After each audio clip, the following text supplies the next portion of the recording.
बोल सिद्धनाथाच्या नावानं कान भरे कान भरे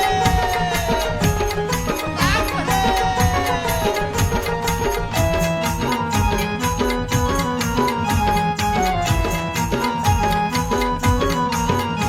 कुलदैवत घरात देव माझा सिद्धनाथ.